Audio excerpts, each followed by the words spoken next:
Hello physical science students, and welcome to the science lab. I hope that you are all staying well amidst the coronavirus epidemic, and the best thing you can do is to stay indoors and to, of course, stay away from those who are sick or those who are potentially infected.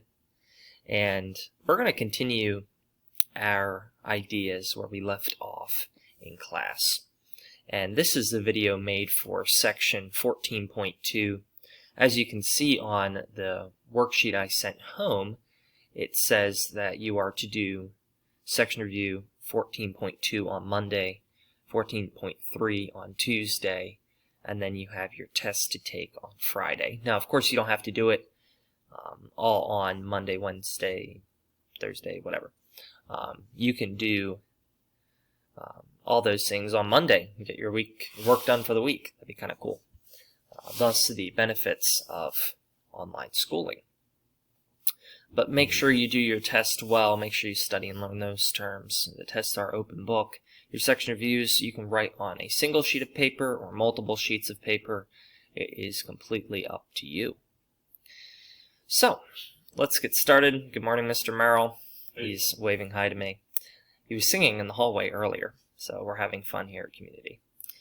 Ways to magnetize. Magnetizing by contact is one of the easiest ways. You simply touch something and it causes magnetism. You can see a picture on the left there. Magnetic bar will align the domains and magnetize an object. Magnetism by induction is where you move something through something with a electric field and it causes temporary magnetism.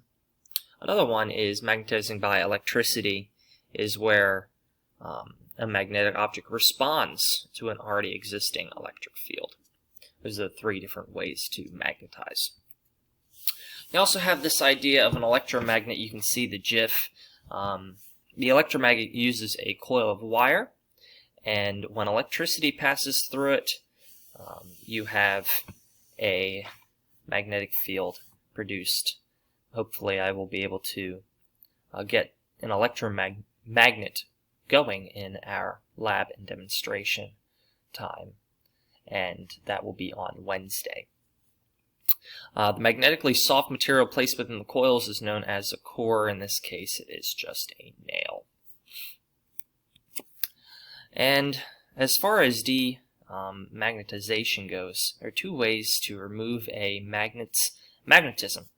First way is heating it beyond its Curie point, named after Marie Curie, a very famous female scientist.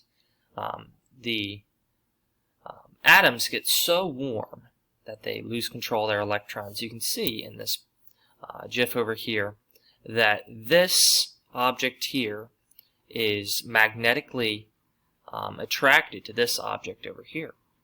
But as soon as it gets heated, it goes away because it loses its magnetic field. There's also a deflecting force that causes the magnetic field to deviate from its original path. So this deflecting force causes the magnetic field to not be taken away, but it changes it. It deflects it to go in a different direction. And that's all. This was a very short video because we were already well into section 14.2.